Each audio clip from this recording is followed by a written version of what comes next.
Welcome to all of you on behalf of the Graduate School of Management at UC Davis, our alumni, our students, our friends, business partners, campus colleagues. Thank you for joining us tonight for the first UC Davis Graduate School of Management's Dean's Distinguished Speaker event of the 2016-17 year. I have joined only about 3.5 months ago. Until about 2 weeks ago, I was telling you that I joined 90 days ago, 92 days ago, and so on. Now it's coming to months. Hopefully it'll be years at some point. But it's been a very exciting journey for me. And a tradition of this nature is something even more interesting to me because it's rare that we would have wonderful people who have accomplished so much come and tell us the story of how they have done it, what they have done, about a company that we all respect as well. I'll speak more about our guest in a few minutes, but wanted to tell you also about some great things that are happening at GSM. We are going to launch our Masters of Science in Business Analytics in August, September of 2017. It won't be on Davis campus per se because it's more of a weekend type of program, but is oriented towards working professionals. It'll be offered in San Francisco, and it is what we call STEM qualified, which means that people who go into the program will have the opportunity to continue to work in the United States for 3 years rather than the 1 year that they normally get after the MBA program. So we're really excited about the program. We have actually had some tremendous progress made in the executive education arena. We have 25 programs slated to be offered in 2017. There is good news about our rankings. We continue to be a top 50 program all the time and climbing as we go along in the next few years to potentially a top 25 program. So I'm saying this openly so you can hold me to it and then make me work harder. But that's what we should be doing. In the process, though, one of the nice things that we have observed is that the overall ranking may be what it is, but our faculty in the Economist global rankings have been ranked number 10 in the country. And our overall placement from this school was ranked number 11 in the country. It just goes to show those pockets of brilliance that we have in the college where people work awfully hard, and you have the right talent to teach you what they teach in the classroom. So kudos to those people who have made this happen. We are actually spending a lot of time talking about the positioning of our MBA program. We spent much of the afternoon with a wonderful group of people who are advising us as part of the Dean's Advisory Council, who talked about potentially opening up some tracks for our MBA students in certain industries. We are at a point now where I'll come back to our students and present it to them and get their feedback as well before we just go ahead and start implementing the strategy. Tomorrow is an interesting day. There has been a lot of work done by Chris Dito and her team, along with Leon Hartman. What just came up as an idea just became a reality, which will be reflected tomorrow in the function.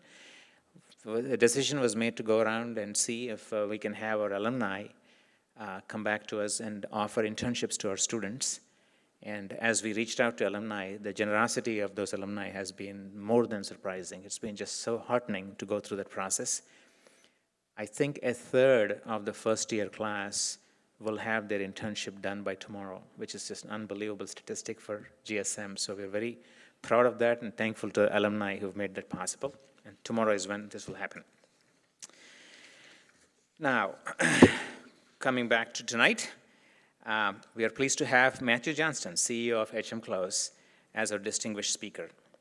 HM.CLAUSE specializes in breeding, production, and commercialization of vegetable seed varieties for professional growers.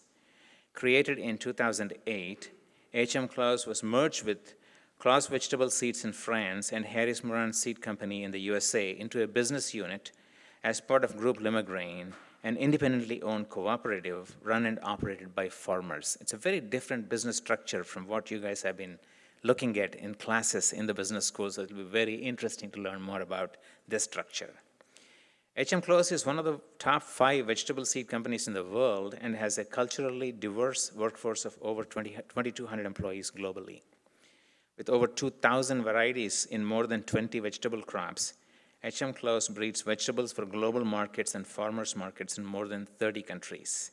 And being a vegetarian, this is especially good news for me. So HM.CLAUSE has deep roots with the UC Davis campus. The company has partnered with the university on many projects, most recently moving out of its traditional agriculture field to establish the UC Davis HM.CLAUSE Life Science Innovation Center to help researchers take their innovations out of the lab and into the world, a theme that UC Davis has been seeing more and more of. And Dushyant, you're here probably. Yes, there you go. Is spearheading that effort as well.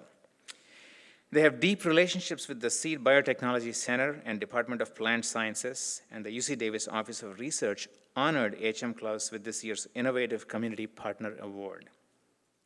HM.CLAUSE executives have served on the Graduate School of Management's Dean's Advisory Council and have hired our MBA students and sponsored MBA consulting projects as well. I'm very proud to announce that this year we will offer 2 first-of-their-kind campus awards and scholarships established by HM.CLAUSE. The HM.CLAUSE Agricultural Business Awards for undergraduate students from the College of Agricultural and Environmental Sciences who are pursuing a minor degree in technology management at the Grad School of Management, and 1 HM.CLAUSE Agricultural Business Fellow to recognize an MBA student who is pursuing a career in the agriculture industry. We're grateful to Matthew and his team for their support. Tonight we have the good fortune to hear from Matthew, a passionate and dynamic leader. He will share how he has scaled up in the seed business by encouraging his team to think global while acting local. He has fostered a workplace environment that values teamwork, collaboration, transparency, and accountability throughout every business function. And we were chatting for about a half an hour to 40 minutes over dinner tonight, and we were so impressed with the views that he espoused in terms of how much he cares about global hunger, the problems that the world is facing and how we have to solve those problems. And it's not just about making profits that should be the business's mission. It was very, very interesting to listen to that perspective. And I hope you'll enjoy the same thing too as you talk about things he does. Matthew has his bachelor's degree from the University of Wyoming and his MBA from UCLA. Before taking the helm at HM.CLAUSE in 2012, he was the deputy CEO where he helped manage the successful integration of Harris, Moran, and Claus. Welcome, Matthew, for everything that you've done for us as a company and your colleagues as well. Thank you for joining us tonight.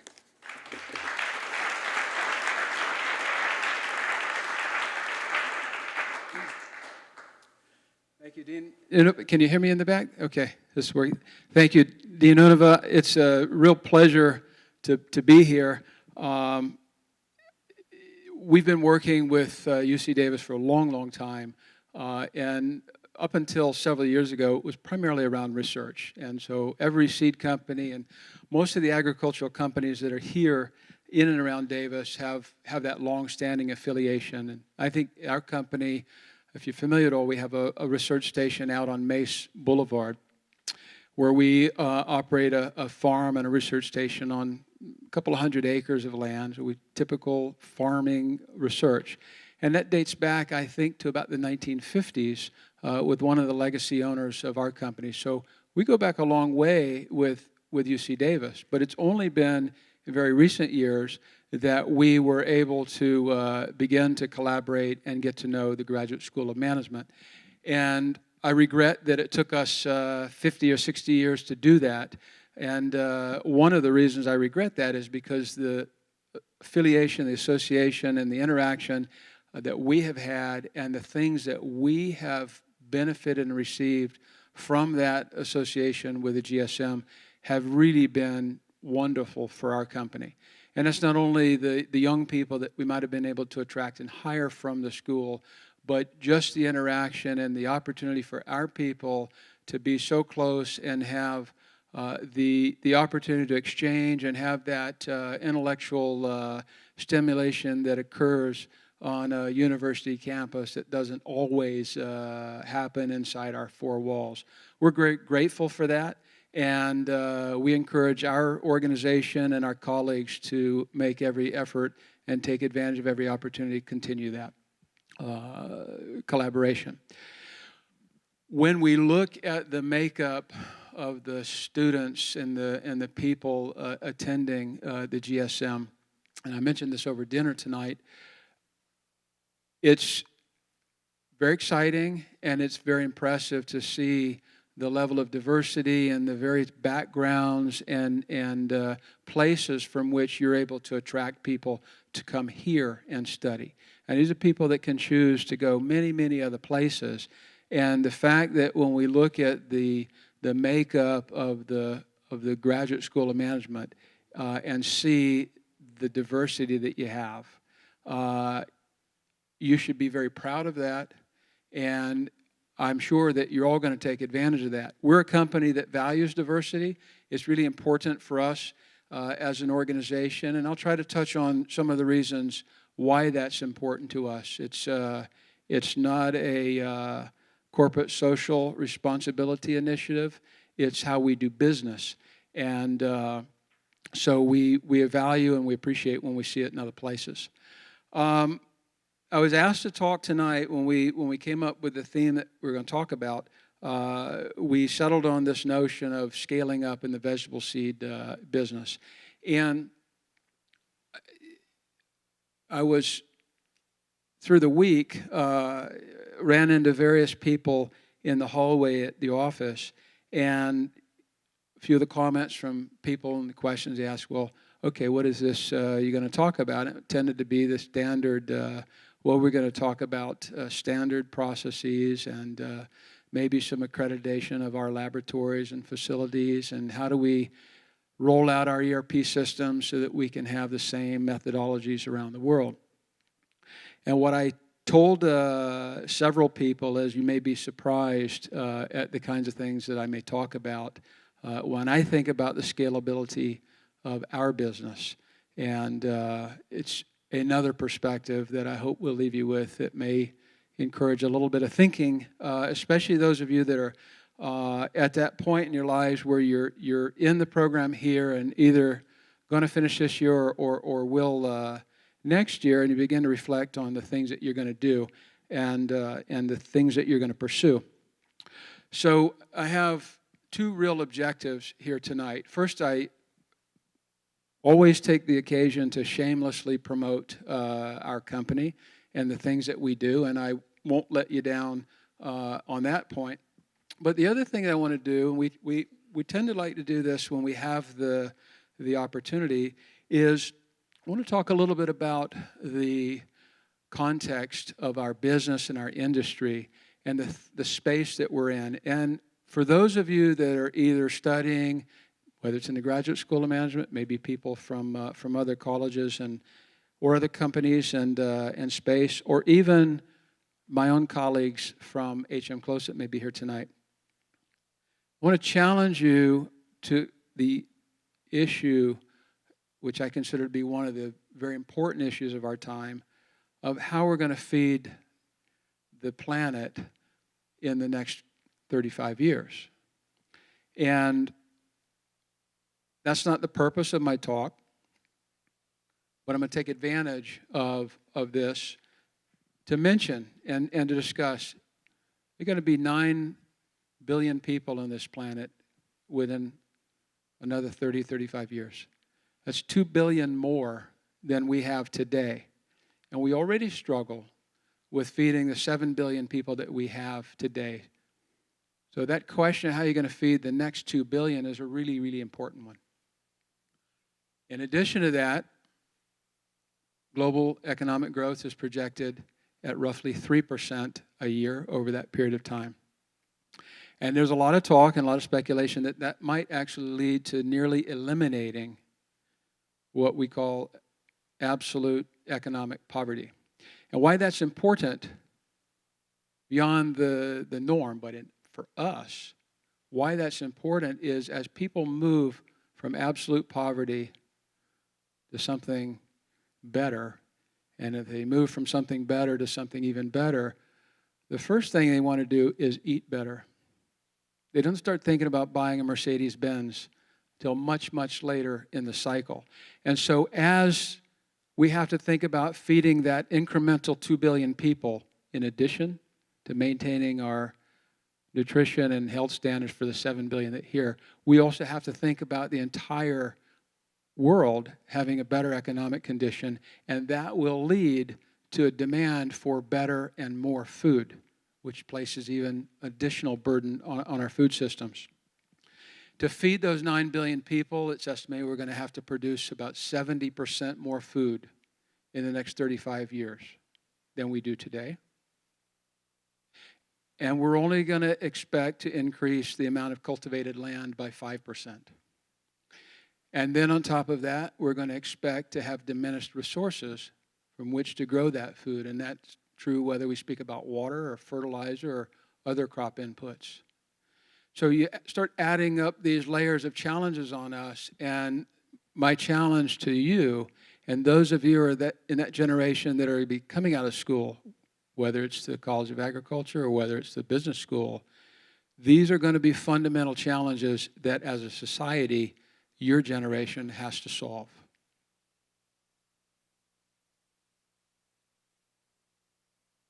To make matters even more complicated, 85% of those 9 billion people will not live in the West. There's only going to be 15% of those 9 billion people in the really, really developed West. So some studies suggest we already produce enough food to feed 10 billion people. Not sure that's true. But if it was, and if it were that simple, then America and the West could simply export and feed the world. And we don't. And if we don't today, it's not likely we're going to when there's 9 billion people here. So the challenge is not just about growing more food. And so you're not going to go to the College of Agriculture and find the solution in science alone. And it's going to cut across a lot of systems. So that's a context why I want to talk about my company and our space. But I want to talk about it in the context of something a little bigger than we are, and to share with you a little bit about why we at HM.CLAUSE, and I would contend most people in our space, get up every day and do what we do. So who's HM.CLAUSE? We are, as you've already heard, we are a relatively small company. We'll do about $400 million in sales this year. I heard 2,200 people, depending on how we count people. We're somewhere between 22, 23, and 2,800 people in our organization. We're living in about 30 different countries. We have legal companies and entities in 20 countries. We're part of that French Farmers Cooperative, which is a very unique shareholding. It makes us a little bit unique in our space. Globally, our parent company is the second largest vegetable seed company in the world. HM.CLAUSE is part of that. And individually, we are probably the number 5 vegetable seed company in the world. But we're also part of this ecosystem in and around Davis that is the seed industry. And those of you that are familiar with Seed Central, it's an important initiative that is part of UC Davis and others. You're living in the middle of what I would consider the center of the universe for the seed industry, not just vegetable seeds. And so as you think about your future and your choices in your life and your career, I only want to encourage you to think about agriculture. And I was delighted to hear at dinner tonight that the Graduate School of Management is looking and trying to find ways to expand the outreach of the program at the GSM with agriculture. We want to play a part in helping that. And collaboration, you heard, is an important attribute of our culture. And we think it's a wonderful thing to see that our space might become more visible to those of you that are going to Davis and the Graduate School of Management. So, a word or two about our industry to give you some orientation. Globally, we're a small company by corporate standards. Our space and our industry is a relatively small space. The global vegetable seed market is somewhere between $5 and $6 billion. It's not a big industry. It's what you might call a niche industry. But to make it even more, I would say, challenging, is it's extremely fragmented. we have lots and lots of small revenue streams in lots and lots of places. And that's true not only for HM.CLAUSE, but every company in our space. So you might ask the question, why is that important? Revenue is revenue. The challenge for us and why that's important is our revenue comes when we sell a product like anybody else does. But our products are different wherever we may have to go. And so many of you have traveled, and by the looks of the CVs that I saw in the Graduate School of Management, knowing some of you have traveled a lot. So think about the places that you've been and what you have eaten when you've been in those places. And I give you sort of an example. The tomato that you're eating here when you're in Northern California is not the same tomato that people in France are eating. And the tomato that people eat in China is not the same tomato as people in Turkey. And so what that means for us, we've got to create products that are unique for the cultural aspects of the people who we serve, which are the farmers around the world and who serve people like all of us with the food that we eat. So for us to manage our global business, we have to have products almost like a bespoke product in every crop that we work with, in every country, and in many places, even in very diverse markets within a country. So to reach that $400 million in sales, we're going to market nearly 2,000 commercial products this year. And I saw some interesting backgrounds when I reviewed the student makeup at GSM, and I see people from interesting places like Procter & Gamble and Driscoll's, Morningstar Farms. So if I put into context what I know of companies like that, based on our revenue, which is a relatively small $400 million, 2,000 commercial products is something that I would imagine at that revenue base, Procter & Gamble would have changes in their marketing organization if a product manager ever suggested that many products in their lineup. Where we're fortunate is that we work in a relatively valuable business. Gross margins can be high, and EBITDA margins can be rather interesting. And you could expect that a company like HM.CLAUSE could easily deliver EBITDA margins above 30% on an annual basis. So when you begin to think about the value in our space and the importance of what we do, there's a cost to doing business when you have that many products and have to go to that many places. And we've been able to see as an industry an environment where we're rewarded for that kind of work. It's an R&D-driven business. We invest nearly 16% of our annual turnover in research. We talked tonight at dinner about some similarities of pharmaceutical business. One of the similarities is the amount of research that goes into our space. Not quite at the level of the pharmaceutical industry, but in terms of a portion of revenue, much, much larger than most industries that you'll see. And so the market itself is fragmented, but so is a competitive landscape. The top 3 companies in our space probably generate about 1/3 of the global revenue in our space. Top companies are familiar to you: Monsanto, Syngenta, and our company, Limagran. So, at HM.CLAUSE, we talk a lot about the notion of scalability and sustainability. And the argument that we have made for a long time is that in our space, no one has yet proven that scale creates value in the vegetable seed space. And we have examples where there has been scale that was assembled. Example at Monsanto and Syngenta, wonderful companies, wonderful people. They do great science, they do great work, but they haven't yet proven that the scale they created by assembling all the pieces that they have has created financial value. And at HM.CLAUSE, we're committed to proving that scale can create value.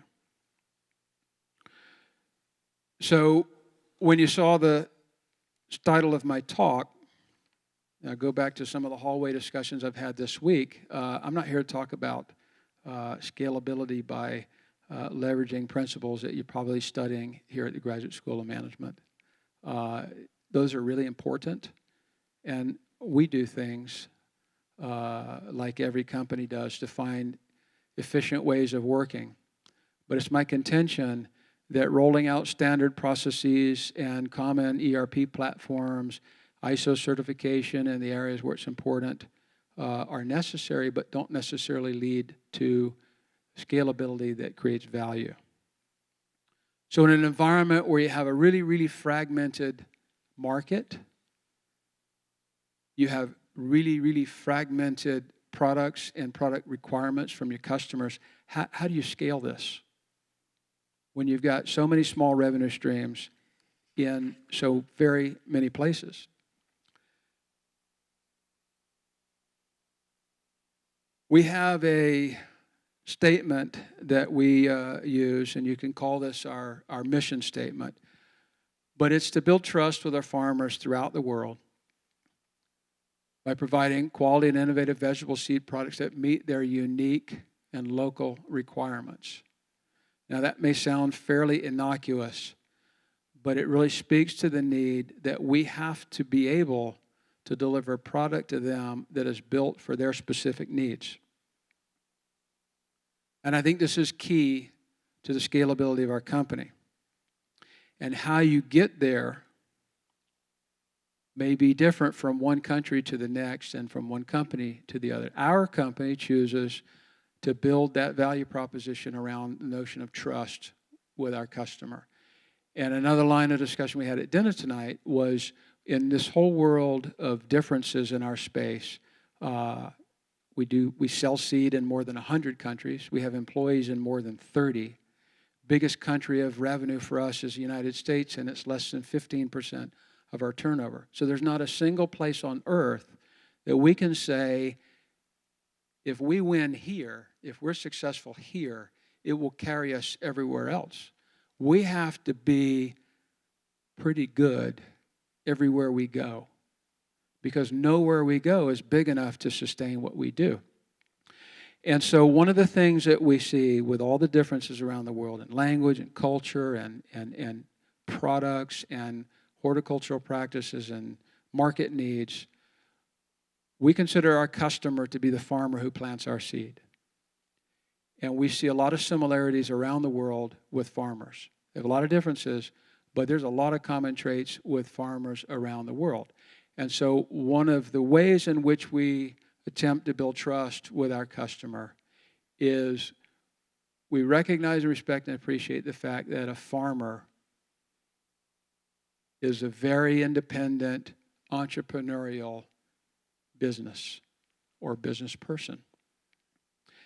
And when you go to sell seed to that farmer down the street in Woodland, California, they don't want to do business the French way. They may not even want to do business the St. Louis way. They want to do business on their terms. And so the way we describe this is, in France, we want to do business the French way. When we're in Mexico, we want to do business the Mexican way. When we're in America, we want to do business the American way.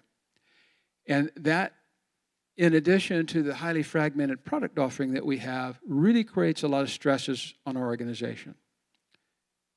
So how do you do that, and how do you build scale in our business? And it would be my contention that we build that scale through culture.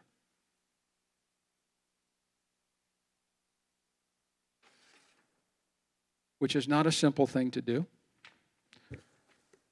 Among the things that we do, you heard earlier, one of the ways we describe some of the values and principles of our company, we focus a lot on an acronym that our organization just says is TACT, T-A-C-T. So teamwork, accountability, collaboration, and transparency. These are values of our company that are really important to us, and they feed into the culture that we have. We have a very participatory management decision-making process. And the way we describe it in our business terms is we want to take decisions as close to the customer as we can possibly get.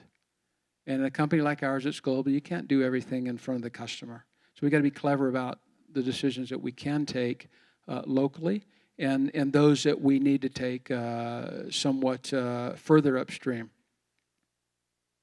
But ultimately, the objective is to find the right balance that allows us to serve the needs of our customer, the farmer, as well as those of our shareholder, because we're managing their money and their assets. And doing that requires that we be agile, responsive, mindful, and somewhat flexible. And that is not the typical description of scalability in a company.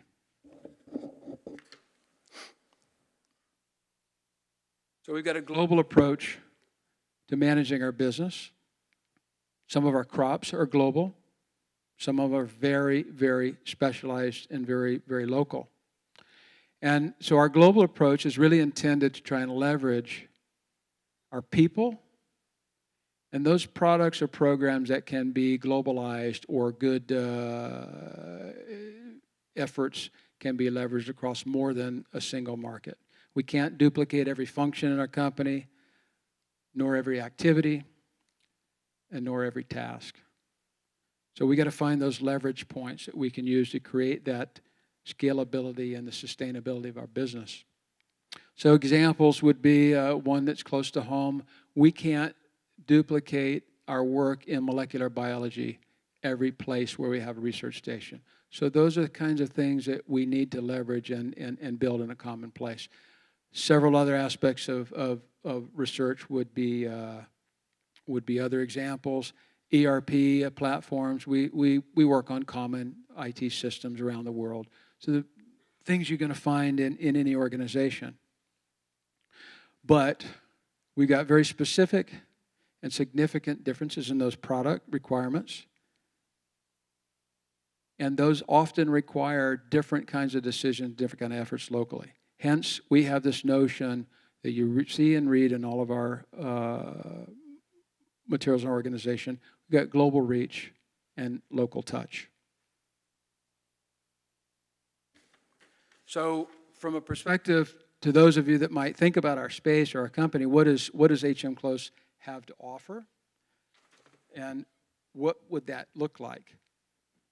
So we talked about teamwork earlier. That's a very important attribute of our company. Why is that important? We had to find a way to have some kind of a competitive value proposition or way to distinguish ourselves from others in our space. And you know the competition we have. Companies like Monsanto, Syngenta, Bayer. These are wonderful companies, lots of resources, lots of smart people, lots of hardworking people. They're as passionate as we are. They believe as much as we do in the work that they're doing. They're bigger than us. Sometimes they can go faster and they can go further. So how do we distinguish ourselves as an organization? And how we differentiate? And this goes back to that notion of trust with our customer and the flexibility and the uniqueness of our culture locally. So I would argue that culture matters very much for a company like HM.CLAUSE. We talked about the size of our company, 2,800 people around the world, more than 30 countries. Somebody said at dinner tonight from our team, you join our business, whether it's our company, our space, you're going to travel. It's what we do. So there's a huge amount of international exposure for you in our company. And that's true whether you're in a position where you're going to move around. We do a lot of expatriations. Awful lot of people in our organization have lived and worked in other places.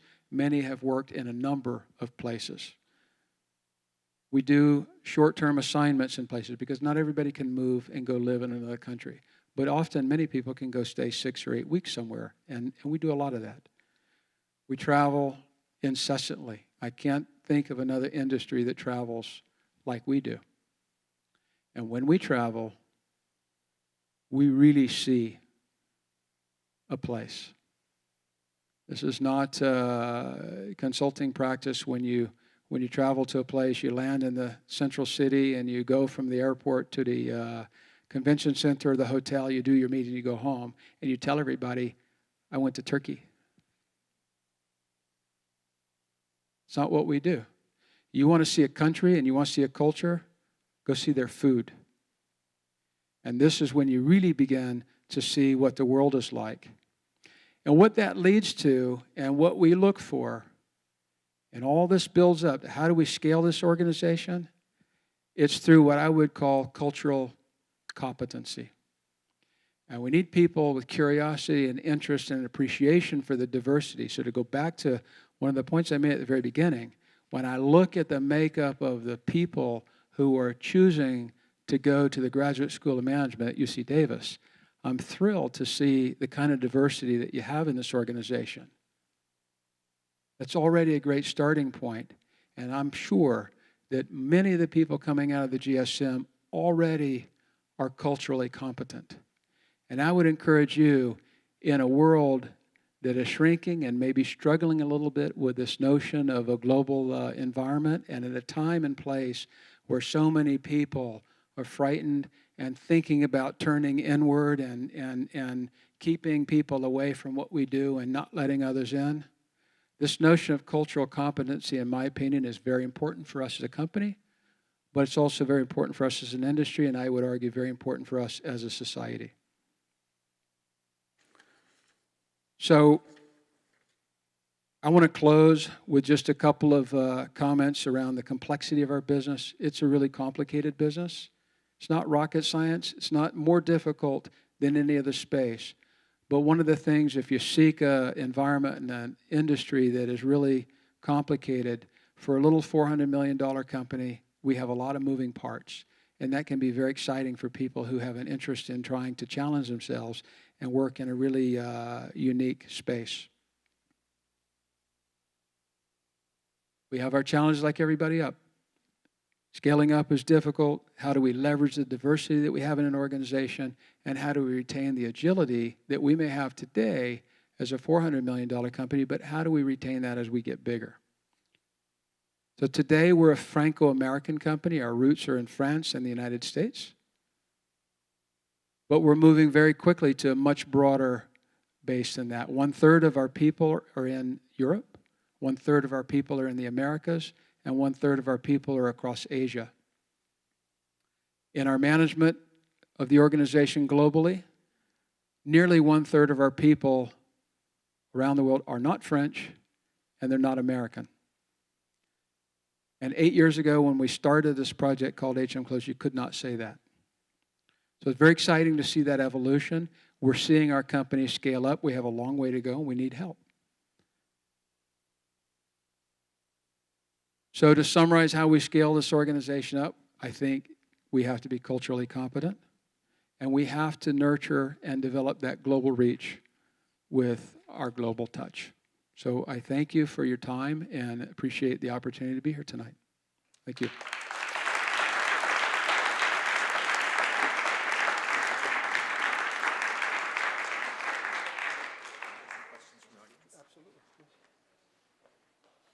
So in case you have some questions, Mr. Johnston, this is a good time to ask. About 15 minutes probably. Okay. Switched off. Yes, sir. Hi, my name is Nikesh, and I'm a second year MBA candidate here. So my question is, when you go overseas and you are in 100 countries, what challenges you see, not in terms of feeding people, but in terms of different food varieties, and how do you provide them? So I'll try to summarize the question. How do we develop product that meets that local needs? So I already mentioned some of the things that we're a research-driven company. So it starts with our investment in research. And I have several colleagues in the room that are far more versed than I in what all that means. But we have all of the tools that you're going to find in all the companies in our space, and we deploy all the current and modern tools for development. But you have to first start with basic genetic material that is somehow adapted to that market. You're not going to go to India where they may want a sponge gourd or a bitter gourd and try and sell them a California tomato or a American slicer cucumber. They have a very specific requirement. So you have to have, first of all, the genetic base to begin to work with. From there, you've got to do basic plant breeding, and that begins to require feet on the ground to do the development work. So our scientists and our breeders will do what we would call the genotyping work. So that's on our research station. Sometimes it is in that location or close to it. Sometimes it could be far away, depends. But then you also have to be sure that that product is adapted to the market in which you're going to sell it and a farmer's going to grow it, and that's the phenotyping work that we do. And now you begin to move out of our research organization into our sales and marketing group, and you have to have people on the ground to do this work where you're developing products in close collaboration with the farmer who's going to plant your seeds. And you've got to do that in 100 countries around the world. And we breed more than 25 crops, nearly 2,000 commercial varieties. And you multiply that footprint across all the countries that we make, and it's a huge endeavor. And every seed company operates in relatively similar fashion. Some do it better than others, but it's a very costly effort. And there's need for lots of people and lots of different talents and temperaments and convictions to help us do this work. Thank you.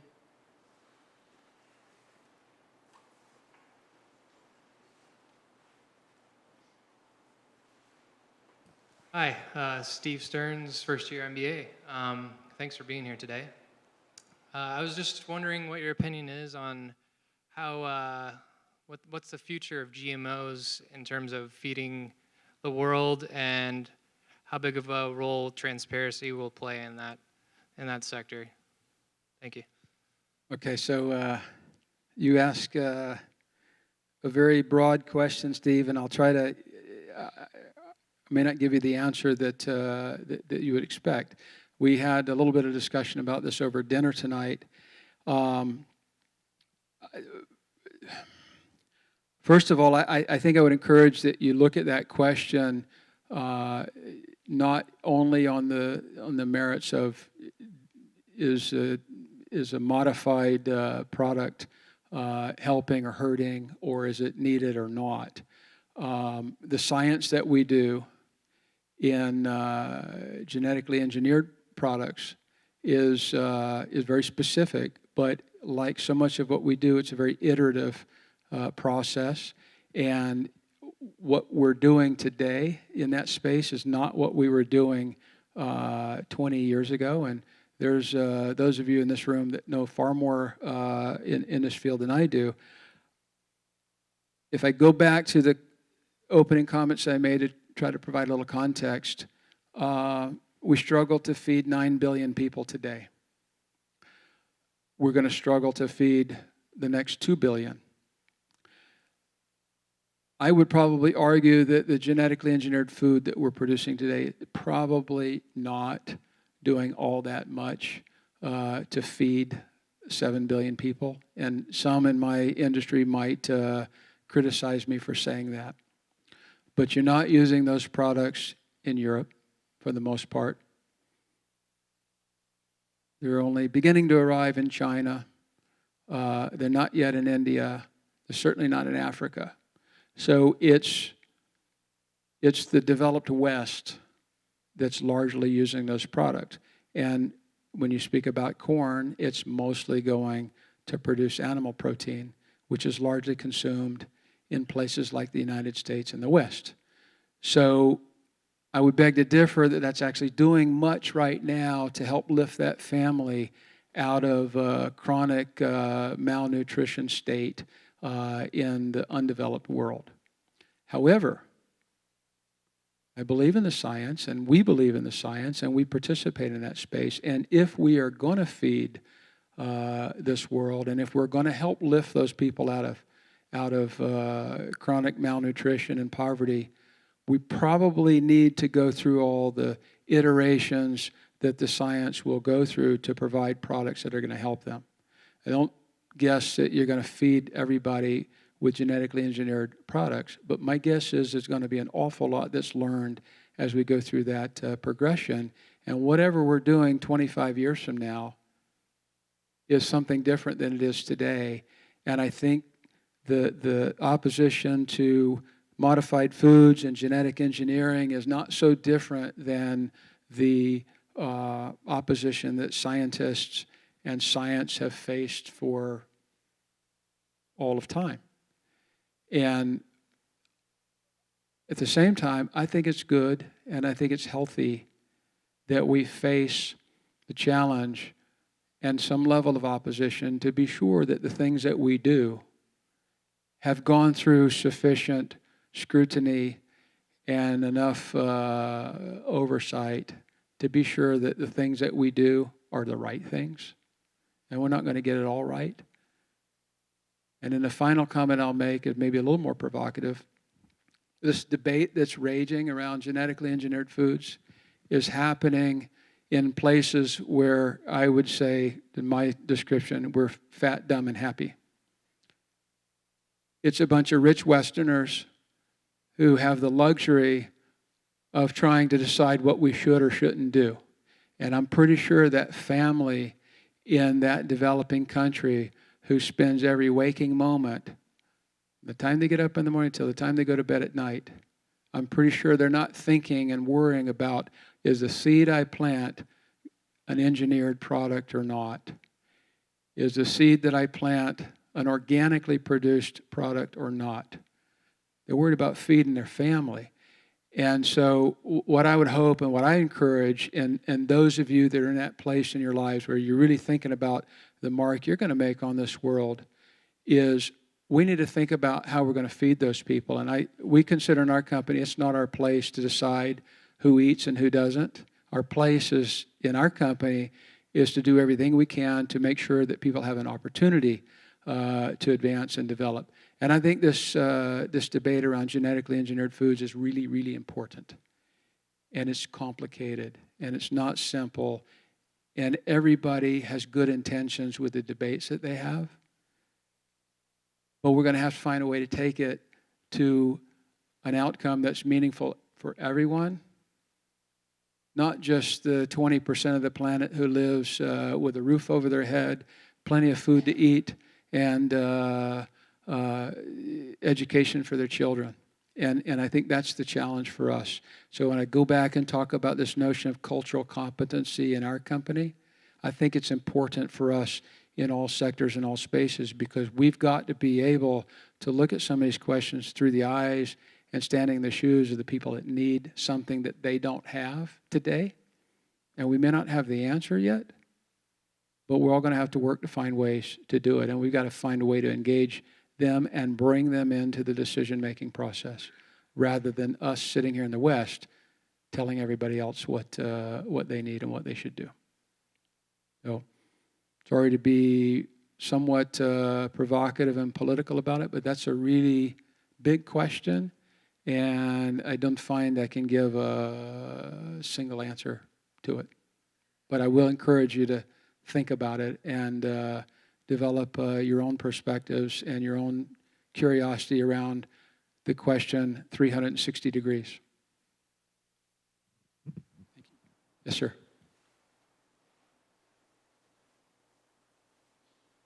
Hi, it was a great talk and it was a great answer about the GMOs. And my question is regarding logistics of your operations. So you said clauses in 30 different countries, and you have around 20,000 people working for you. And this seed industry, from my experience, is very sensitive. And if we, for example, if you compare a car maker, and when there's a final product, if you want to test the product by the safety, you sit in a room and you crash your car and you read a bunch of numbers, and then you're convinced that your car is safe for releasing it in the market. But seed, if you want to test a product, you have in India, I think an industry seed company deals with around 300 varieties of all the crops. And testing them is, the way you test them is, you go in a sunny day in the noon and you have to check them boots on ground, and it's a very meticulous process of checking the phenotype of different crops, and when it fails, the companies end up paying millions of dollars as compensation to farmers. So my question is, sitting on the top over here and delegating work to an employee in India, how do you trust him to carry out such an important responsibility where not just your sales in the year are dependent on it, but the entire trust of the company is dependent on a single person? That's a really good question. And my guess is you know a little bit about the seed industry. So it's one of those industries where you can sell $1,000 worth of seed and face hundreds and hundreds, if not $1 million liability with the product. And the colleague sitting here on the front row, to give you an example, a few years back, he successfully managed, along with his team and his colleagues, just that very issue, and they exist around our space. This was a product claim in the very south part of Mexico. I think we sold $180,000 worth of seed, and we ended up settling a problem of our own creation. This happened to be a seed mixture issue, so it wasn't a question of the team in Mexico made the wrong decision. So it's not a perfect example of your question, but I think we ended up settling for several millions of dollars. But it speaks to the question in our notion of scaling up. How do you build an organization that can be responsive to the needs of our customers locally? And how do we give enough autonomy and empowerment to our teams locally to serve those customers and yet protect the organization from decisions that might actually harm the company? It's one that keeps me awake at night, for sure. It's not. I'm quite sure I can't give you an answer that solves that, because I think it's part and parcel of the question of how you scale the industry and how you scale the business. Companies that have tried to scale their business and not created value in doing so did not set out to be companies that block the development of their business locally. Probably there are a lot of people that are deciding that we can't allow that decision to be taken in India because they don't know what we do here. And I'd like to think that for the most part that's not typically with bad intentions. But as a company gets bigger, it gets harder and harder to control those kinds of things. So we've got checks and balances that we try to put in place, and we try to break those bigger decisions into bite-sized pieces so that no one, including me as CEO, are ever placed in a position where they're having to make a decision that puts the company at great risk. Now, you got to spend a lot of time, and you've got to continue to kind of keep working at that, because what you do with a company when we were half our size is different than what we do today. And I won't say the complexity of HM.CLAUSE is exponential from moving from 200 million to 400 million, but I can tell you the complexity of HM.CLAUSE is not a linear progression in the complexity to get to 400 million. And so we spend an awful lot of time thinking about how to get that next 200 and next $300 million of revenue. And it's all around making sure there's enough empowerment to serve the customer's needs. Otherwise, we won't reach that revenue growth. And at the same time, making sure that we've built in the right processes and checks and balances, that no one is ever placed in the difficult position of having to make a decision that could truly damage the company in a material way. And we don't do that, maybe the way I describe it is, we don't do that as a first measure to protect the company. We do it first to protect our people. We don't want an employee of HM.CLAUSE, a colleague of ours, to ever feel or be placed in a position where the weight of the future of the company is on their shoulders. It's not fair. And so we try to break it out, and it's different from one place to another in different aspects, and it's a very overly general description, but we want to take our decisions as close to the customer as possible. But that notion of teamwork and transparency and collaboration and accountability all work together to support that person in that place who's making that decision. And we'll see in time how much more scalable it is. But so far it's working.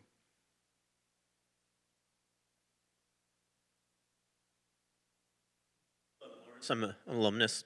What challenges do you face and what strategies do you have to protect your intellectual property and patents, especially in third world countries? Oh, if you looked at, so the question about IP rights and how to protect them, if you looked at, and I'm gonna use one example, and I apologize in advance if I hurt anybody's feelings in saying this. 5 years ago, every seed company in America and around the world was promoting the notion that their next wave of growth and development was going to occur in China. If you look today, you will not find a seed company, with the exception of Syngenta, who will speak about their expectations of development in China. And that has everything to do with two issues. One is that China has largely decided as a matter of national interest that seed industry is of national importance, and therefore they're going to work to protect their interests. As an American, I can hardly argue with that because we have food security in this country, and we have for a very long time. And we have any number of barriers and hurdles that we have that make it difficult for others to come here. We don't like to call them barriers, but they exist. So I personally don't have a big problem with China from that perspective. The issue of intellectual property is something different, and they obviously, as most know, they don't have the same legal systems and often not the same perspective. And so Western seed companies learned the hard way and woke up very late to the fact that we were using China as a location for seed multiplication and production. And we did that because it's a wonderful climate, great talents, capabilities, and mostly low labor costs. And over time, a lot of the germplasm and intellectual property that's owned in the West is probably in the hands of others in that country. Now, maybe you can argue that in China, it's you forego the opportunity to market your goods there, and those probably weren't going to do much for us in that country anyway. The risk is that they bring our genetics and our IP back into our markets in the West and compete with us with our own materials. So step by step, the industry is really moving away from that. There's an awful lot of work that's going on in terms of managing IP in our space, and our industry is really complicated. And it's a moving target, an evolving landscape. There's a mad rush by everyone to protect and protect and protect. And that's happening. You're not going to stop it, but we do try to use the occasion to at least encourage people in our space, our competitors, but also others that may be looking at our space or be familiar with it. No seed company on this planet owns IP that is 100% their own creation. The entire process of plant breeding and genetic development is a very iterative process. And whether you are a newly created seed company that's just started working in this space, or whether you're the oldest seed company on the planet, my company happens to have the privilege of probably having the oldest continuously operating seed company in the world. And that company is called VMON, founded in 1746, 48. But even VMON cannot claim that all the genetics that they work with, they did everything to create that. The chairman of Limegran has a saying that resonates with me and I appreciate very much. And he says that as a business and a company, we want to be good ancestors. And if you put that in the context of your question around IP, what we do at HM.CLAUSE, and I would contend what everybody in our space does, is we take the good work that those that came before us did, and we try to advance it a bit further and leave it in a position so that those that come after us can continue that work in service to others.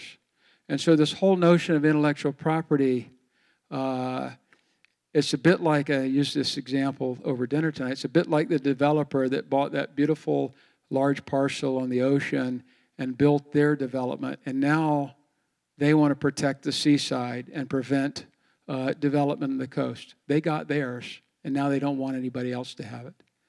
And protecting intellectual property in our space, there's a time and a place and there's appropriateness for it. But we need to be mindful that we have to be able to continue to advance with genetic gain and all the things that farmers require of the products in the business that we have. And if we go too far in protecting IP rights in our space, we will inhibit the next generation and our children from having food security and food production in this world. And that's a real conundrum, and it's something that are going to take a lot of thought and a lot of people figuring out. So it's something we're never far from our thoughts.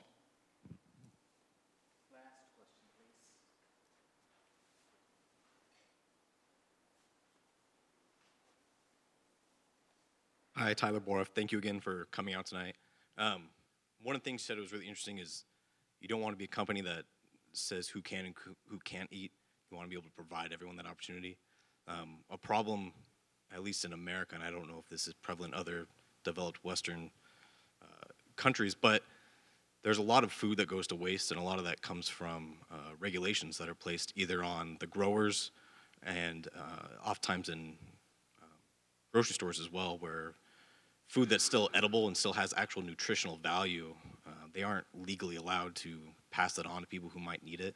Does that come into play at all in where you try to think of how or perhaps where to develop your products next?